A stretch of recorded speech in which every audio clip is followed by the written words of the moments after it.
It's easy to stay in the know. Download the CompetitionPlus.com mobile app. Sign up for push notifications to get notified of breaking news and the latest feature stories and videos. It's a free download at the iTunes Store and Google Play. We just want the trophy now. That will make it a perfect weekend. I don't know that I saw an 83 come in that session, but I think Force's 385 and Q3 was an eye-opener to everybody.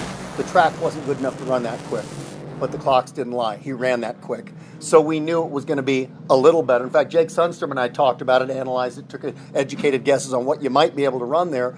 And obviously, Guido and Medlin made perfect calls. It was a phenomenal pass, and I have to say yes, and that started out with the attitude and plan that we had coming into the weekend, and that's about execution. So of trying to be the quickest, and it doesn't matter about the fastest, lap of every round, and we made 3 consistent runs out of the 4.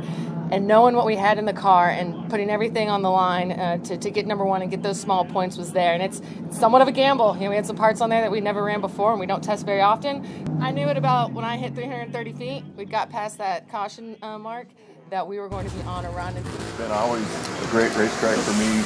Obviously the fact that Ken Black, our team owner, lives here, that means the world to us. And back when we started this race team back in 2001, he told me, he says, I don't really care what you do the rest of the way across the country, all these other events, as long as you do well here in Vegas. And we didn't do well that very first race, so we dedicated ourselves to staying here and testing before the next time we came here to race, and ever since then it's been great. We got a lot of confidence going into tomorrow. We tested something today in Q3 and it didn't work like we needed to, so we went back to our basics for Q4 and went low ET of the round and low ET of the meet again. So all in all, I think we got a pretty fast hot rod for tomorrow, and this Denso Motorcycles is running on mean right now.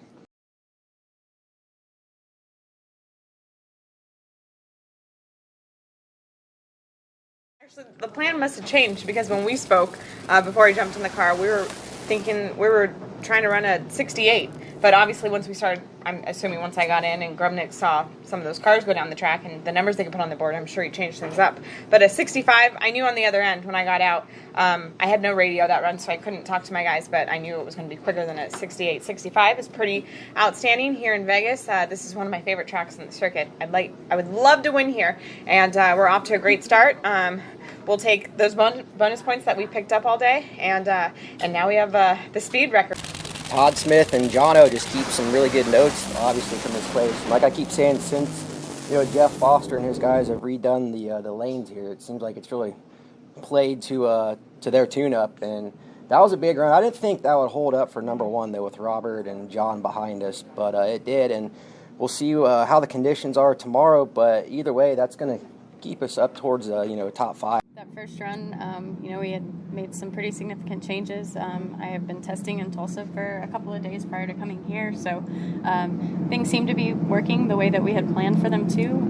That second session tonight, unfortunately, a cam sensor wire got jerked apart, so the car just went dead as soon as I unclutched it, but just fixing to set the world on fire again, but shoulda, coulda, woulda, right? So proud of my guys, and we'll go after 6 bonus points tomorrow.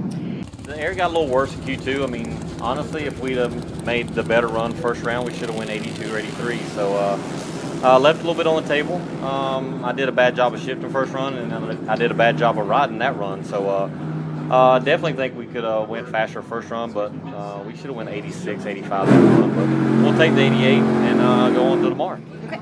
And as you know, there's only a handful of racing left during 2019 as the reigning champion. How important is these last few days of racing that we have? The Charlotte race killed us. So, my goal right now is to win these next 2 races.